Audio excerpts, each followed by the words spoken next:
So, Chris, Alex has told me some bits and pieces of your story that have gotten me really excited for this conversation, but I'd love just to hear from you. Can you share a little bit about your business, where you started, and like what was the moment that you decided, oh, I want to be like an entrepreneur and a business owner? Oh gosh, so you're gonna take me way back. Yep. So I started my first business when I was 16 years old. Cool. Okay. I was working at Taco Bell, and I figured out pretty quickly, as they were trying to get me to go into their college paid management program, that I didn't want to work for anybody else ever in my life. Okay. They were asking me to do some stuff, and they couldn't answer the question why. Right. So it was really important to me to understand why things needed to be done a certain way, so that I could make sure I met the expectations. And I figured out really quickly, like I said, that I didn't want to do that. So I started one business at 16, one business at 18. I've run 6 different businesses in my life. One of them I'll call my real business, AZPRO. We started that one in 2004. But it was really just that whole impetus of, I want to have the freedom that comes along with being an entrepreneur. I want to set the rules. I want to set the stage, expectations, all of those things. So you knew at a pretty early age that you wanted to do something on your own, and didn't want to work for anyone, or what was that moment like that you really realized, oh, this is something I want to pursue long term? I don't know that there was any particular moment I can point back to, right? But there was a shift just as I went from, again, starting one little small business, installing car stereos for my friends in school, cool. Right? Started an online motorsports parts company. This was back in 1998, so pre-Amazon. And then I started running a bread route. The running of a bread route, we were technically self-employed independent contractors, but we were still under the thumb of the bakery, right? So that's where I started to realize, hey, we're entrepreneurs here, but we don't really have the freedom. We weren't able to make some of the decisions that I felt we should be able to make. So we started AZPRO in 2004, and we had total freedom at that point. And when you say we, was that just you, or was it? My brother and I. Cool. Yeah, we founded the business together. Awesome. What led you to starting a business in graphics? So while I was selling the car parts online, right, we were sharing space with a friend of mine who was selling graphics. So it was when Fast and the Furious was nice, really, really big, right? And so we got introduced into the graphics industry at that point. This was 98, 99, and kind of grew from there. In 2004, my brother sold a bread route, kind of laid around for a little bit. He was living with me, so I was his landlord. He had kind of starting to the point where he was running out of money, so he had to figure something else out. I wanted him to figure something else out because I wanted him to pay rent. So we started AZPRO. When you look back on those moments, early on in the business, what would you say was like your primary motivator? What were some of the things that you were focused on in that early season? At that point, it was just him and I, and it was all customer service, right? It was sales and customer service.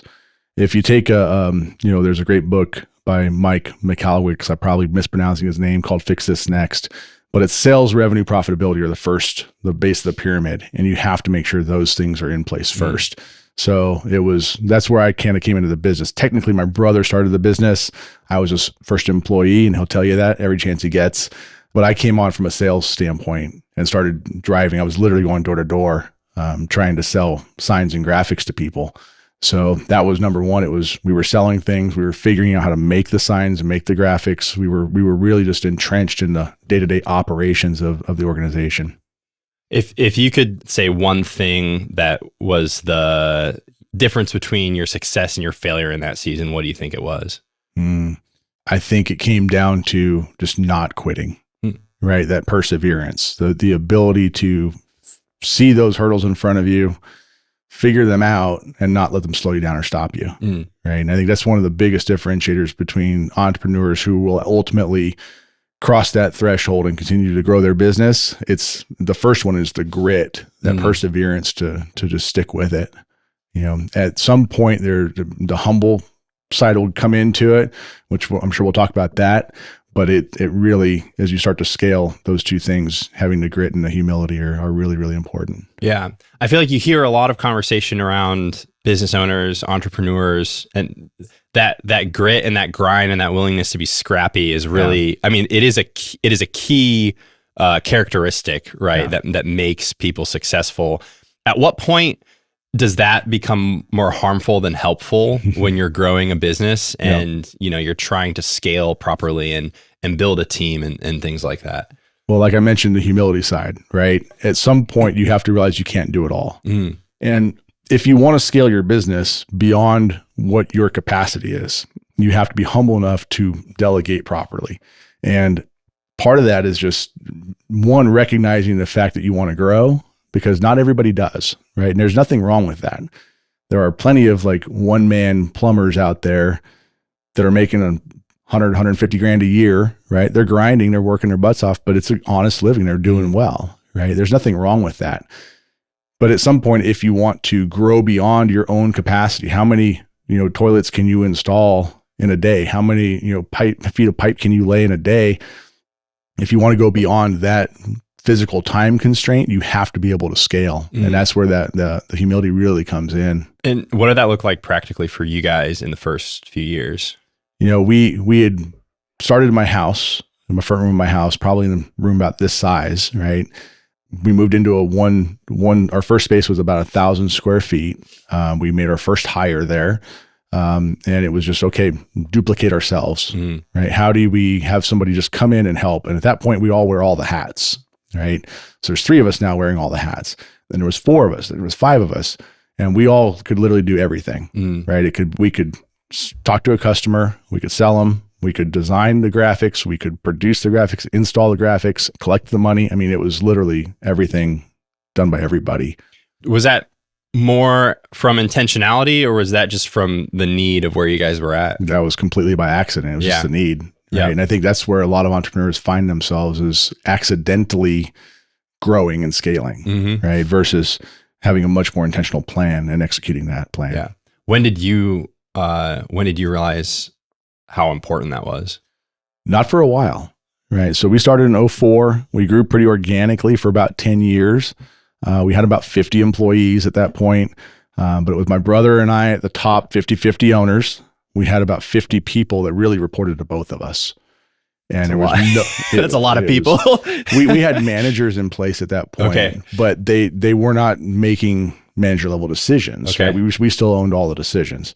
And you've probably heard the saying, the bottleneck is at the top of the bottle. It's absolutely true. And, we were working our butts off, 60, 70 hours a week, making good money, right? So if you measure your success off of that, we were hitting all the marks. But I would argue that if you're doing 60, 70 hours a week with young kids at home, trying to build a family, it's inherent that what's going to happen is, out of that 60 or 70 hours, a chunk of that is going to be things that you don't really enjoy. You're maybe not even good at. And coming to that realization of, we've got to fix this, that's where we ended up in about 2015. We finally asked for help. So 9 or 11 years later. Yeah. What was the breaking point, or was there a specific moment, or share more of those details? So there were numerous arguments with my brother and I, right? Because again, 50-50, even at the top level, is 50-50. And we didn't have clear expectations or accountability drawn out between the two of us. So it wasn't even clear between him and I who owned what. So I would say do something one way, he would say do something the other way. Our poor team was trying to keep us both happy, which my brother and I are very different, right? We were on the same mission. We're climbing the same mountain, but we were on different sides of the mountain, taking very different paths. We would both end up at the top of the mountain, but how we got there was very different. And both of us are pretty stubborn, right? So kind of getting over that hump of, okay, we need to get clarity here regarding, I'm going to own part of these, you're going to own part of these. We got to build a team out below us that's going to own parts of this. How are we going to go about this and make it to where we can actually scale this thing? So between 2004 and 2015, like how much did your business grow and scale? Like where did you guys start, and then where were you guys at? So in that 15, season? we were doing about $6 million in revenue, and about 50 people, like I said, and it was a lot of work. There were lots of nights where I wouldn't get home till midnight. There were multiple nights that I wouldn't even go home. Like literally we would be working for 40 hours straight. Man. So, and you more or less bootstrapped this Yeah. from the beginning. I mean, you didn't take on loans or anything like that. Like you were No. just, we were 100% cash business at that point. Yeah. We had not taken on a single loan at that point. in that transition in 2015, was there any dynamic that was just like there were things you were just holding on to because you wanted control, or you just been doing it for so long that Yeah. that you didn't know what else was possible? Like what do you think were the biggest blockers for you actually delegating and moving out of that? There are a lot of things that keep people from delegating. I would say the biggest one is typically fear. And what I mean by that is fear in that I'm going to let go of something and it's not going to get done correctly. Right. And I think one of the sticking points for a lot of people is defining what correctly means. Does that mean you're going to do it exactly how I'm going to do it? Because if that's what your expectation is, you're probably never going to be able to delegate anything. But if you can delegate properly with, first off, having the right people on your team, right? And I'll caveat this whole conversation with, you have to have people who are mission and values aligned on your team. If the people around you are not mission and values aligned, then you have to tell them exactly what to do. So our first SOP manual was like this thick, right? It was like, pages and pages and pages. It was beautiful. We tried to make it so easy a monkey could do it, is how we would describe it, right? And the problem was we built this SOP manual that nobody ever used because it was so in the weeds. And there were so many situations that were like, we outlined this, but this is what happened. And the thing right in the middle didn't have an SOP for it. So we still had to answer the questions. So we were trying to solve people issues with process, right? So as we grew the organization, we found people who were experienced or who had skill sets, or we taught them the skill sets, but they weren't mission and values aligned.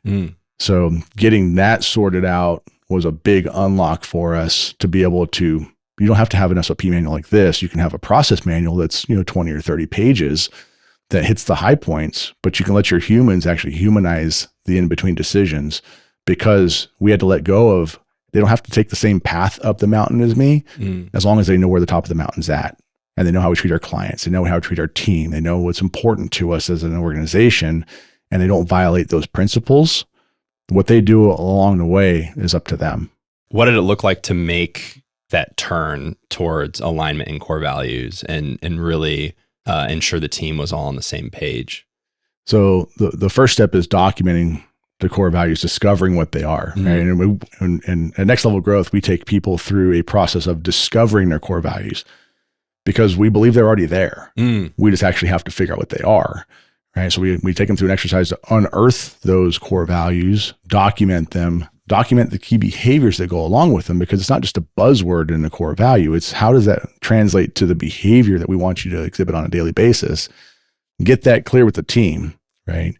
When we did that, we probably lost about 10 or 15% of our team within the first few months. Wow. Right. They either hit the eject button because we got clear as far as the values and they realized they didn't align, or we, kind of helped them understand they didn't align, and we showed them the door.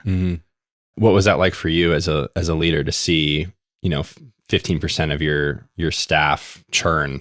It was scary at first, just because we had a lot of years, a lot of experience leaving the building, right?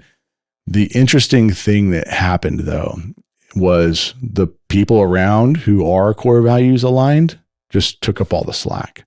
So we were able to do more work with less people more efficiently.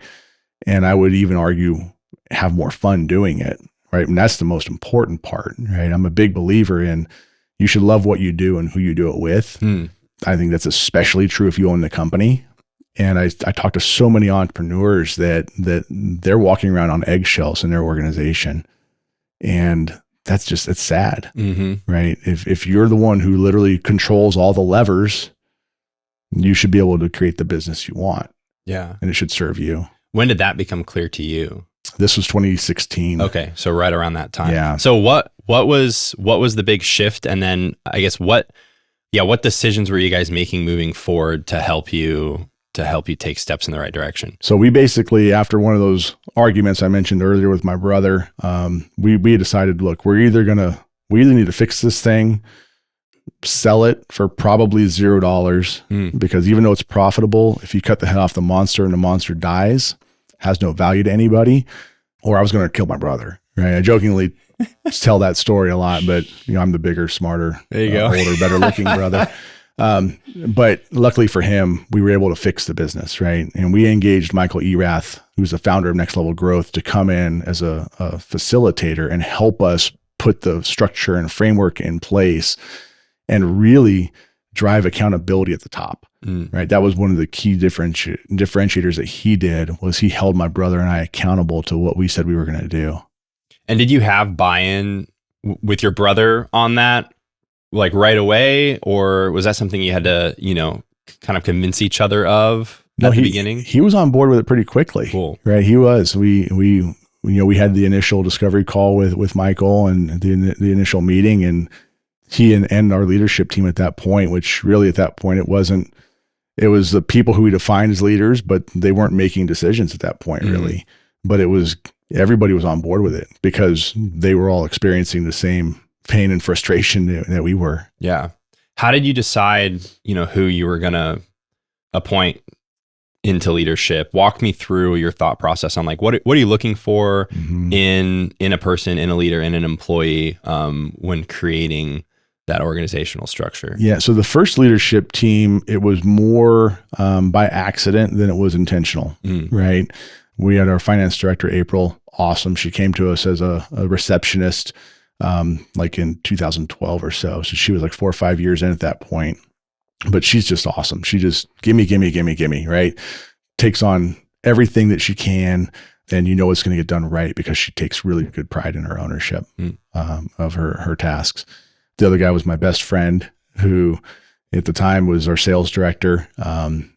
Again, very sales driven, great sales guy, not a great sales leader, right? So this is one of the people who had to exit the company a little bit later, but that's part of the accountability that Michael helped drive at the top, was holding us accountable, me accountable for holding my best friend accountable. What was that like? Not fun. Yeah. Not fun. No, it was apparent that, after missing quarter after quarter sales goals, there were some other things going on in the business that weren't good. And it was apparent that was the issue. And I sat down and said, "Hey, look, this is where we're at." And he said, "Yeah, I'll do the work. I'll fix it. We'll overcome these things." About 4 weeks later, I was on a business trip at a conference. I got a phone call from Jamie, who was our COO at the time. And she said, "Hey, he just quit." Wow. Yeah. Haven't talked to him since. Wow. Yeah. Dang. That's always such an interesting dynamic when you go into business with family or friends. And even Alex and I were friends before he hired me. And it's like, okay, we're really rolling the dice with like whether or not, this is going to work well. And I think there are probably some steps you can take, but when you're starting a business, you don't have the plan. Is there anything you learned on the back end of that, as far as, navigating those relationships that Absolutely. You think would be helpful? I think hiring friends and family can be a huge accelerator to growth, right? Because you have an intrinsic level of trust and knowledge. You know what you're getting, right? It's a known entity. The key is having crystal clear expectations and boundaries in place. Yeah. And we did not have those originally. As we put those in place, that's what caused the friction that ultimately ended up with him leaving the organization. So after 2015, 2016, what did your business look like from there? Like how did it grow, and even just organizationally, like what were the major differences that you saw as you continued to scale? So just from a profit and revenue standpoint, we basically doubled our revenue and tripled profitability in about 2 years. Wow. Right. Which that's great. Yeah. Everybody wants that, right? We all got mortgages to pay and, groceries to buy. But the real cool thing was my brother and I, our relationship improved immensely, right? Because we had clear accountabilities between the two of us and who made what decisions. There were still arguments and friction, of course, but we had a boundaries in place, and we had a filter set in place of expectations that we could run those conversations through. So that improved our relationship, which was awesome. But it also improved relationships throughout the organization because we were able to get the people who were not mission and values aligned. They were able to leave the organization in a clear and kind manner, right? And we were able to really focus our team in on the areas of the business that they loved working on, including myself and my brother, right? So I didn't have to do finances anymore. I didn't have to do bank reconciliations and, process documentation, all these types of things that just are like pulling teeth to me. It doesn't fit my hardwiring. Yeah. I was able to focus on relationships and growing the front end of the business. Yeah. So was the motivator for you the same at the beginning of the business as it was, in that season and then even now? No, it's completely different. How has that changed? So I think there are some exceptions to this, right? I will say that. But most people, when they start a business, it's almost by accident a lot of times. And the real goal at that point is to pay the mortgage, right? I've got to make money. I got my kids, I got my family to feed, right? Whatever it is that usually there's something around making money. As you get to a point where you've reached that first stage of freedom, which is I've got a little bit of wiggle room on the financial side here, you can start to look at more legacy impact type stuff and scaling the business and making a difference, right? And that's been one of the things that's been really rewarding. Now, there are some people out there who start businesses and the purpose is clear. They want to change the world right from the start, right? Now, a lot of those businesses don't make any money for a while, right? Because they're putting everything into this purpose, which is fine too. But you end up having to have both. Without any profit, there's no purpose, right? How did you balance, the transition from, okay, I'm literally just trying to pay the bills to, oh, this could be or has the potential to be or is becoming something more than that? I don't know that it was intentional, right? And I think that this is true of a lot of entrepreneurs out there. We just take and say yes to everything that comes in, right? So you do a good job, your customers refer you, right? Your marketing does a good job, you get a lot of leads, you do a good job selling. So you end up there's a lot of work to be done out there if you answer the phone and take care of your customers, right? So that's really what the initial growth was, is just do a good job, right? And say yes to everything. We literally would say yes to everything. We've installed graphics all the way from the East Coast to Alaska to Hawaii to, we don't really say no to things, right? The problem is when you say yes to everything, you are intrinsically saying no to things, right? It might be that you're saying no to going to your kid's t-ball game. Yeah. Right. Yep. So as you kind of reach that point of, okay, well, we've got enough money coming in. Now you can be more discerning in the jobs you take on, the customers you take on, the people you hire, these types of things. So you can get more intentional about that. What would you say at this point in the business, like your primary motivator is? So we actually sold the organization in 2022. Okay. And we became an ESOP. Cool. So my brother and I, in 2019, we started looking at different exit strategies, and we engaged with a broker. We were going down that path to put the business on the market, which probably would have ended up in private equity at that point. But then 2020 hit, COVID hit.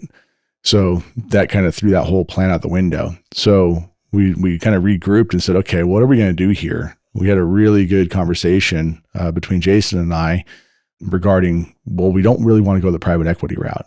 I've seen private equity come in so many times and ruin the company, right? And it was really important to us to take care of and reward the people who helped us build the organization. So we started looking at the ESOP route. Cool. And in 2022, we went down that path, and it was a little rocky at first, trying to get everybody to understand what the heck an ESOP is. Why should they care? But we're a couple years into that transition now, and it's been really rewarding. Yeah. What are some of the challenges that are unique to that versus going private equity? Private equity, I think, is, for the most part, the exiting, the selling owner gets a check. There's usually an employment, contract of some point of some type in there. So maybe a year or two, but then they're done. And what I often will see is that private equity comes in and starts making private equity changes to the business. Like I had a client sell to private equity a couple of years ago. This guy had a great business in the restoration world. They were spending about $50,000 a year on their Christmas party, right? The team loved it. First thing that private equity acts was a Christmas party, because it's 50 grand. Yeah. Right. Yep. So he was on a 2-year employment contract, and he actually got out of his employment contract because he did not want to stand by and see what they were doing to his company. Right. So with private equity, that's that world. And then on the ESOP world, it's in order to make an ESOP work, you have to have a strong team that's going to stick around in place. Yeah. And if you don't have that, ESOP's not a path for you. Well, we had that, right? We had a really strong leadership team in place. So we were able to effectively and very, very successfully hand the business off to these guys because they were really running like 90% of the business by themselves anyways.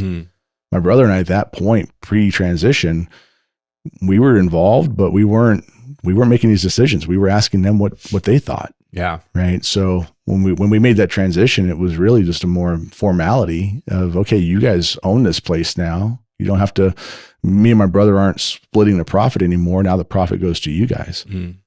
When did you realize, or what were some of the, you've already pointed maybe a few of them out, but what were some of the flags for you that like, this might be the next best decision for you guys and the company?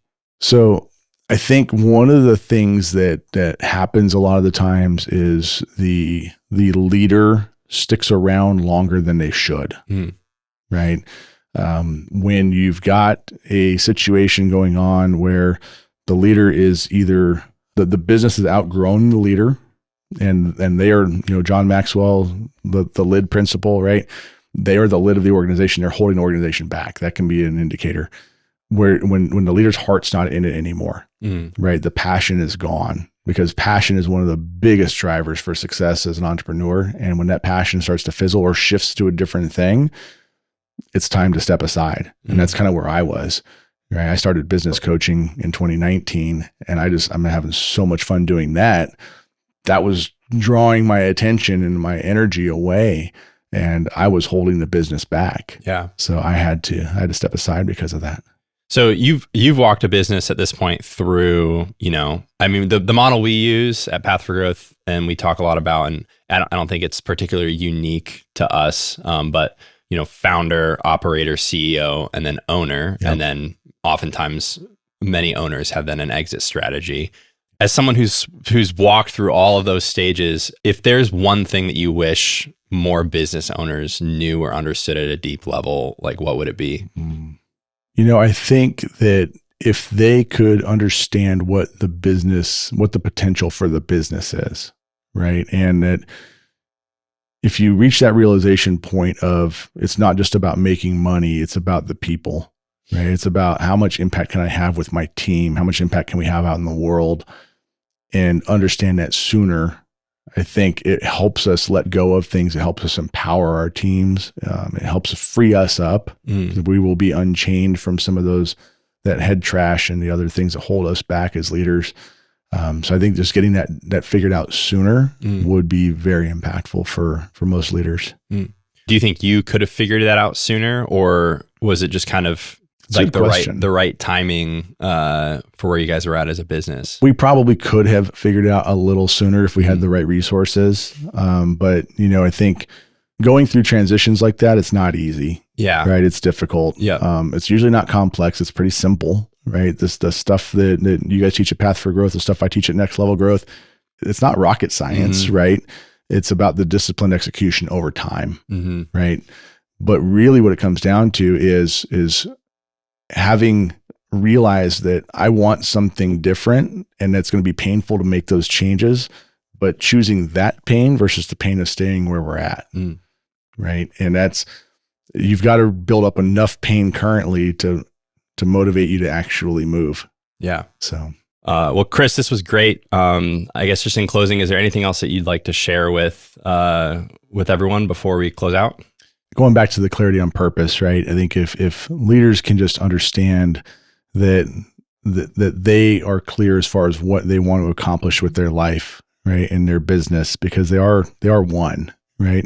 You hear people talk about, let's be one person at home and leave your home life at home and come to work and leave your work life at work, and that's not how it is, right? We are one whole person that shows up in both places. And I think if we can align our business with our purposes in life, I think that can be really, really rewarding. If we can surround ourselves with people who are aligned or with that same purpose and mission and values, that can be really, really fun for not only you as a leader, but the rest of the team as well. That's good. Thanks, Chris. Yeah, thanks, Ben. Hey, y'all, thanks so much for watching. If you want more content like this, we've got some killer stuff planned. So make sure you rate, review, and subscribe. Let's go, let's go, let's go.